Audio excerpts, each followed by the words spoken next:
Okay, so next we're looking at a part 2 answer, which is describing the first time you used a foreign language to communicate.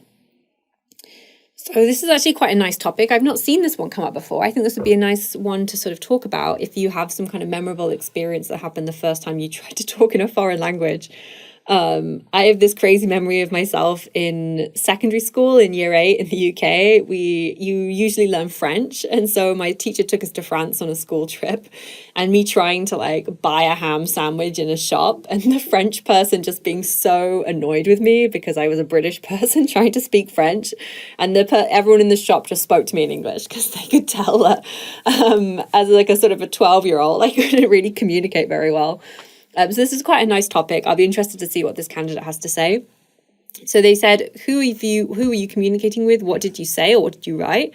And what kind of situation were you communicating? And explain how the situation made you feel. It's quite a nice topic. So let's see what this candidate has to say. The first time I used a foreign language to communicate was when my mom brought this new English teacher at home. And it was this lady with a smart looking glasses, and then she just started like talking in English to me, and then both my mom and the teacher were looking at me as if they want me to like start talking with her in English. But then, to be honest, talking in front of my mom in English, my first foreign language, was awkward because I've been talking in Korean language for my entire life of 10 years, and then I was just sitting still doing nothing, just staring at these blank spaces. And later the teacher like brought me inside this room and started the English lesson, and she basically talked to me in English the whole time. And I tried to say some words to her. Like, for example, small bits of English, like hello, how are you? But that was all I can say, to be honest, because I was young and I was just starting on my ABCs.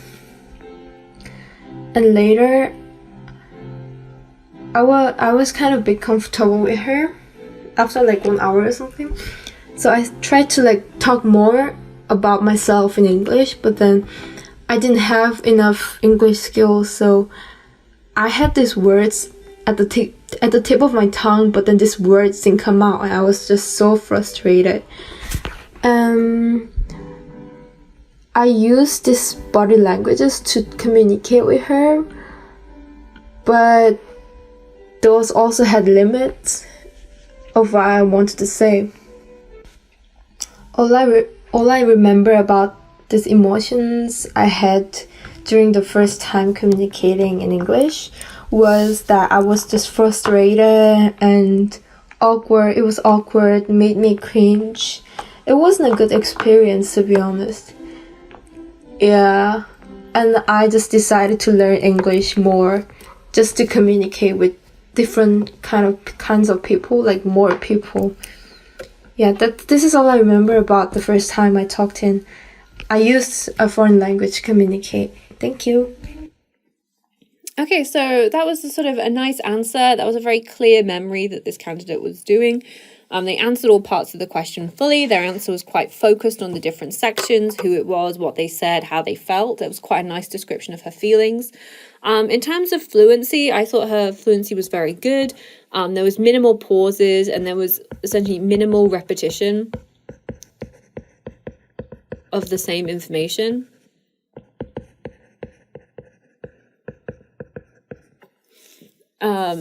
So there was minimal repetition of information. There was minimal pauses. So that meant that she kind of kept the story going at like a nice pace without like interrupting herself or going back and repeating the same thing again. Like the story kept moving forward. So that was good. In terms of pronunciation, very good pronunciation. I only think again it's about the sort of some of the intonation features she didn't show me, which is things about like, you know, going up in pitch or like word stress. etc. and other kind of things. So that was kind of an issue. So I just think her tone could get kind of flat and like monotone a little bit. But in terms of pronunciation, very sort of consistent, very nice pronunciation. I could understand clearly all the words that she said. Vocabulary, there was a lot of very good examples of like more specific vocabulary. She described words as being on the tip of her tongue, but she couldn't remember what they were. It's a very nice natural phrase that native speakers actually use in everyday language. She said stuff like, to be honest, I can't remember very much, and all I remember, they're using to be honest and all I remember. So there's again sort of quite natural native speaker like phrases. I like the way that she said that she basically talked to me in English the whole time. This use of the word basically, that's very sort of natural. It's very native speaker like. And I also really liked her use of the word cringe as well. Like it made her cringe or it made her feel awkward. So cringe is a very nice word. It's very sort of British. It's very UK English. When we describe it, something made you cringe. It made you feel awkward. It made you feel uncomfortable. You sort of did that thing where your toes and your fingers curl up. Like that's a cringe. So I really like that use of that word. In terms of grammar, her grammar was quite consistent. There was just a couple of phrases where she didn't quite correctly use the plural. She talked about body languages instead of body language. And she says like that was all I can say, like, but she was talking in the past tense, so it should have been could say. And there was one phrase where she said, my entire life of 10 years speaking one language. And she sort of said, in my entire life, I had only ever spoken Korean. Okay, would be a much better phrase and a much better use of grammar. So rather than saying, I only spoke Korean my entire life of 10 years, you'd be a much better phrase. This is like, up until that point in my 10 years of life, I had only ever spoken Korean. Okay, and then you've shown me a new grammar and a new type of grammar tense. Okay, so let's move on to her second answer about why many people in your country, or do many people in your country learn a foreign language, and whether it's better to learn it when you're older or when you're younger. So let's see what she said. The majority of the people in my country learn a foreign language. I can say all of them, unless they're not willing to study one. And if people have chance to learn another language, I think Korean people just grab them and head to another language. Even if they're in the low class and doesn't have any money to get a new teacher or sign up for the academy, they somehow find a way to learn a new language, because now in Korea, learning more language is really important to get a job or live in Korea as a human. This is my opinion, but some companies don't even look at the profiles of this applicant if they don't even speak English. Yeah, and knowing more English is really important in Korea right now. And I think it's important, I think it's better to learn for a person to begin to learn a new language at a very young age, because it is scientifically proven that our brain is more soft, I think, when we're young, which means we can get more information and remember more, and it is highly well adapted to learn new things when our brain is more softer. So and this is why Korean people start educating their children from a young age, such a young age.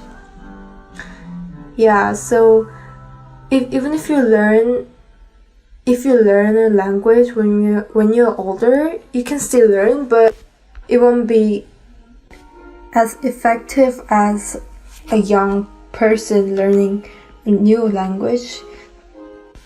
And with my own experience too, learning a new language from the young age is much more better than learning when you're older.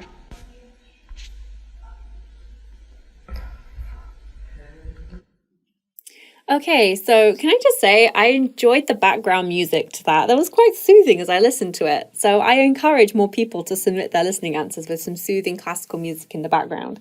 That would be great. And in terms of fluency, I don't think this candidate has many problems with that. She's able to keep the topic moving forward, and she doesn't seem to do that thing where she gets stuck. So some candidates can get it's to do with practice, because they are in the exam going to ask you about a strange or maybe unfamiliar topic, you know, in this case about learning foreign languages. And so some candidates just naturally find it more difficult to speak spontaneously. And that is something that you do have to practice. So aside from just the vocabulary and the grammar and the pronunciation, it's just that ability to talk off the top of your head and to make stuff up as you go along, and to keep pushing the conversation forward, keep pushing the topic forward, and not going back on yourself, you know, going back to the start of the story, adding in more information, but keep moving forward. And that's something this candidate did really quite well. She, you know, finished talking about people in Korea learning a foreign language, and then she moved on to talk about age. And, you know, she didn't repeat herself too much. So I thought that was all really good. In terms of pronunciation, there was only one word where she kind of had issues with the though, and it was coming out with a sort of a D sound at the start, like a do sound. So for the, you've got to be sort of careful about putting your tongue between your teeth and getting that kind of vibration sound going, though. So that was just once or twice that it came out in that sort of do sound. So rather than D, you want to get tongue between your teeth and then vibrate it to get that though sound. Very sort of clear, distinct pronunciation. In terms of vocabulary, again, like very good vocabulary. I like the way she sort of used specific things about interviews and companies not throwing away your applicant's profile if you don't speak English. So I thought that was very good. Similar to her previous answer, she used a lot of nice kind of natural linking phrases. Basically, like, really, all I can say, that kind of thing, was quite natural, the way she links all her speech together. So people tend to think of linking the same way you think about it in your writing essay, nevertheless, however, on the other hand, furthermore. But that's not really how native speakers speak, and that's not really how we link our language together. We use these kind of phrases like basically, actually, you know what, to be totally honest, if I had to choose, like those kind of phrases more naturally link our speech together, and that's something this candidate did really well. In terms of grammar, there was only one or two areas. She talked about your brain being more softer as a young person. Obviously, using the more and the together, we wouldn't do that. We would just say, you know, younger people's brains are softer, or your brain is softer when you're younger, so it's easier to learn. She used the phrase, I can say all of them learn a foreign language. This sounded kind of unnatural to me. We probably more naturally say I would say, or I would guess all of them learn a foreign language. And when people say, oh, I can say everyone in Korea learns a foreign language, I don't know, it just sounds unnatural to me and not really something a native speaker would say. Because then, like, you can say it, but will you say it? So more naturally, I would say I would say everyone in South Korea learns a foreign language. I would say that most people in England don't learn a foreign language. So I think overall, I thought there was a lot of really positive features for this applicant, for this candidate. Can you see how the vocabulary is? Can you see how the vocabulary is getting into my brain? So in terms of pronunciation, I thought it was great at 6.5. I would have liked to have seen more intonation features, a little bit more emphasis, a little bit more speeding up or slowing down to like emphasize different pieces of information. In terms of vocabulary, I thought she used some really nice sort of less common phrases, tip of my tongue, cringe, basically. I thought that was great. In terms of grammatical range and accuracy, I would have liked to have seen a little bit more range. So it's like I talked about in her first answer about my entire life of 10 years, you know, in my 10 years of life, I had only been speaking Korean or something like that. I would have liked to have seen a little bit more like flexibility in terms of tense. But I thought otherwise pretty accurate. And in terms of fluency and coherence, I thought it was great. I thought like, you know, there was no problem. Willing to speak at length, minimal repetition, minimal self-correction. Like I thought that was all great. So I think overall, this candidate would be coming out at a 7 for speaking for sure. If she just varied her intonation a little bit more and she showed me a little bit more different types of grammar, then I don't see why it couldn't be a 7.5. But overall a 7, I thought this candidate was very strong.